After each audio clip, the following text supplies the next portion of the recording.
Good evening, class 9. Today we are starting one more quick revision of the fiction The Man Who Knew Too Much. Now, when we talk about the chapter The Man Who Knew Too Much, this is all when we say, जब हम लोग कहते हैं कि knowledge is important, but exhibiting your knowledge in a wrong manner, exhibiting your knowledge in a wrong manner is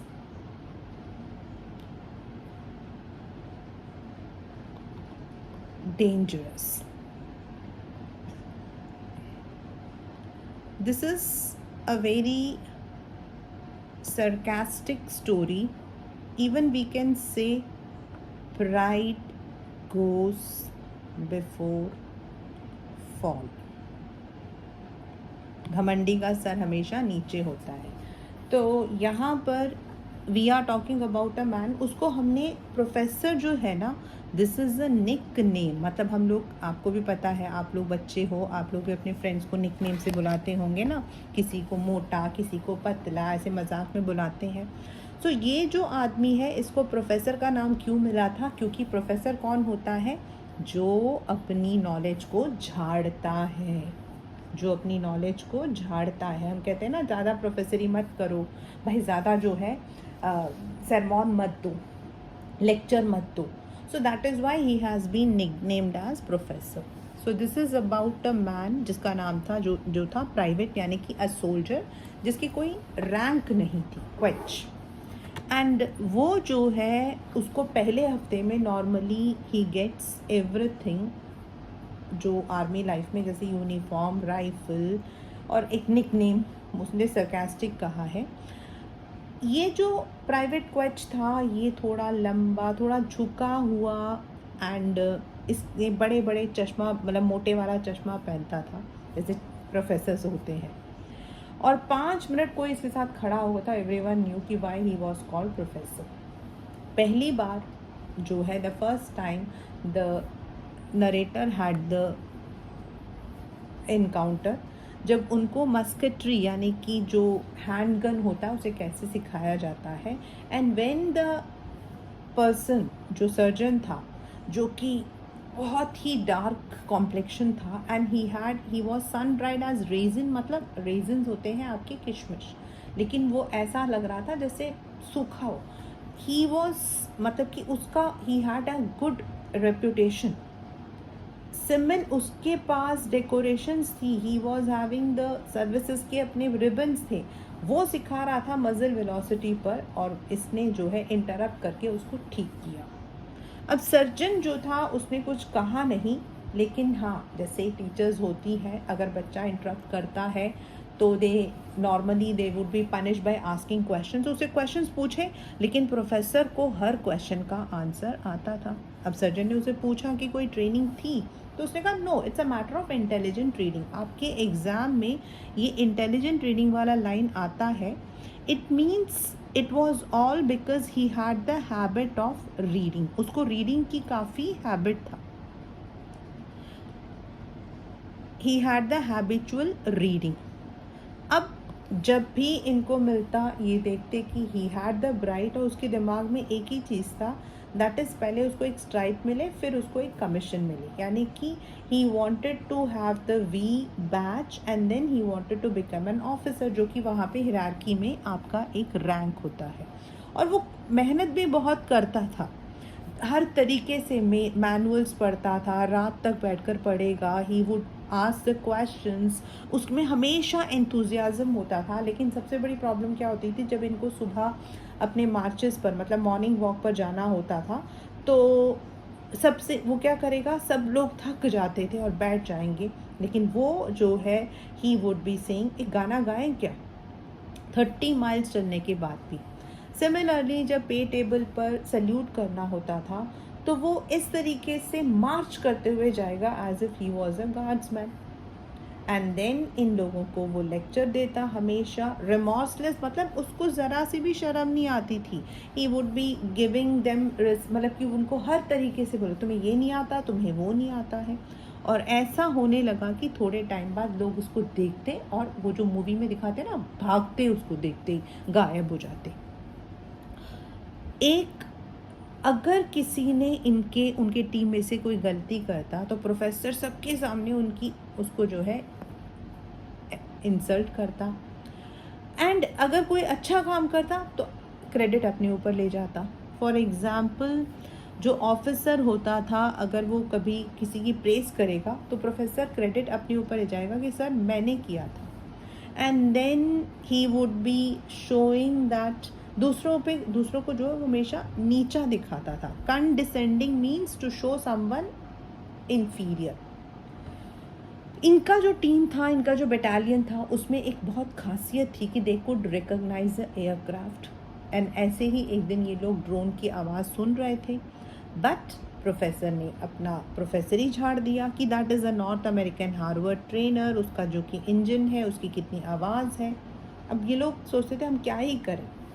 और उसकी life में भी एक टर्निंग पॉइंट आया. आपके पेपर में क्वेश्चन आता है what was the turning point. एक दिन ऐसा ही था, मतलब धूप थी and they all were resting. तभी वहाँ पर एक इंसान आया जिसका नाम था कॉर्पोरल, मतलब ही was a corporal in the army, and उसका नाम था टर्नबुल. एंड जो टर्नबुल था, ही was a young man but he was very strong person. वो काफ़ी स्ट्रॉन्ग था फिज़िकली भी और मेंटली भी. मतलब उन्होंने जो है जितनी लड़ाइयाँ लड़ी थी उसमें कभी वो हारा नहीं था. He had come back from Dunkirk but was not a man to be trifled with. Trifled with मतलब उसके साथ आपको पंगा नहीं लेना चाहिए. You should not take any kind of मतलब उसके साथ किसी तरीके का you should not act. और ये लोग उसको बहुत इंस्पायर करते थे, उसको अपना इंस्पिरेशन मानते थे. एंड क्योंकि वो इतना टफ था फिज़िकली भी कि अगर आप उसको एक कील भी ठोक दोगे ना उसको दर्द नहीं होगा. मतलब he was physically very build, mentally he was very intelligent, and he was giving the lesson on grenade जो होता है. और वो बता रहे थे कि उसमें फ्रैगमेंट्स होते हैं, मतलब डिवीजन होता है. और तभी जो है प्रोफेसर जी खड़े हुए और उन्होंने बोला 44. अब कॉर्पोरल ने उस वक्त कुछ कहा नहीं, उनको बहुत गुस्सा आया. लेकिन बाद में इसने आगे और भी बोला कि सर आपको जो है पहले कैरेक्टरिस्टिक्स के साथ में स्टार्ट करना चाहिए था. हमारे कैंप में तो हमेशा हमें पहले कैरेक्टरिस्टिक्स सिखाते हैं. अब कॉर्पोरल टर्नबुल वैसे ही बहुत ही मतलब कि रिस्पेक्टेड पर्सन थे, उनको बहुत बुरा लगा. उनका जो चेहरा था followed a dark flush stain. उनके चेहरे पर गुस्सा तमतमा उठा. उन्होंने कहा ठीक है आप दो. नॉर्मली अगर कोई टीचर ऐसा कहेगा तो मतलब कि स्टूडेंट क्या करेगा, वो सॉरी बोलेगा. लेकिन वो जो है अनअशेम्ड होकर उसने लेक्चर दिया. उसके बाद कॉर्पोरल टर्नबुल ने कुछ नहीं कहा, सिर्फ इतना बोला join others, and he did not speak anything. बाद में उन्होंने कहा कि जो कुकिंग ऑफिसर है, जो स्मॉल ग्रुप ऑफ सोल्जर्स होते हैं, उन्होंने बोला है कि आप में से कोई एक को हमें कुकिंग ड्यूटी पे डालना है. और मुझे लगता है कि आप सब में से कोएच जो है he is perfect for this job. मतलब अगर वो कुक नहीं होता बेचारा तो he could have attend a commission, he would have become an officer. लेकिन उसकी अपनी इस लेक्चर की वजह से he had to get the cooking duties. ये लोग तो खुश हो गए. बट एक दिन ये नरेटर एंड मिस्टर ट्रोवर साथ में जा रहे थे. इन्होंने सोचा कि चलो हम देखते हैं वहाँ पर कुकिंग हाउस में. शायद इनको लगा कि प्राइवेट कोच जो है अब he must be ashamed, he must be regretting कि भाई उसने इस तरीके से बिहेव किया था. ये वहाँ पर पहुँचे, लेकिन वहाँ जाने के बाद दे फाउंड दैट वहाँ पर भी वो अपनी प्रोफेसर ही झाड़ रहे थे. He was still giving the lectures to the people. He was telling that you are not able to peel the potatoes, आप लोगों ने अनसाइंटिफिकली अनहाइजीनिकली पोटैटोज पील किया है, you have wasted the vitamins. And ये जो narrator और उसके जो फ्रेंड थे वो दोनों वहाँ से भाग गए। Why did they run away? Because they now felt कि this professor would never stop giving lectures. वो अपने नेचर को कभी जो है he could never mend. So this is the story, the man who knew too much. Now why the question is a man who knew too much? Because he had extra knowledge. He was hardworking. He was hardworking. He also had all the qualities. In fact, if he would have not misused his qualities, he could have become a good rank officer also. लेकिन all the time he would be having that superiority complex.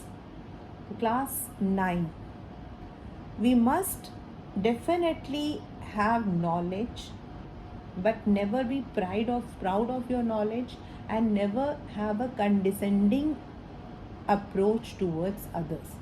दूसरों को नीचा मत दिखाओ, आपको आता है very good, use your knowledge, use. And अपने जो टीचर्स होते हैं, अपने जो मेंटोर्स होते हैं, we must respect them. And in the army जो लोग, those who reach that level, they definitely must have put lots of efforts, untiring efforts, and that must be respected. So that is the chapter, The Man Who Knew Too Much.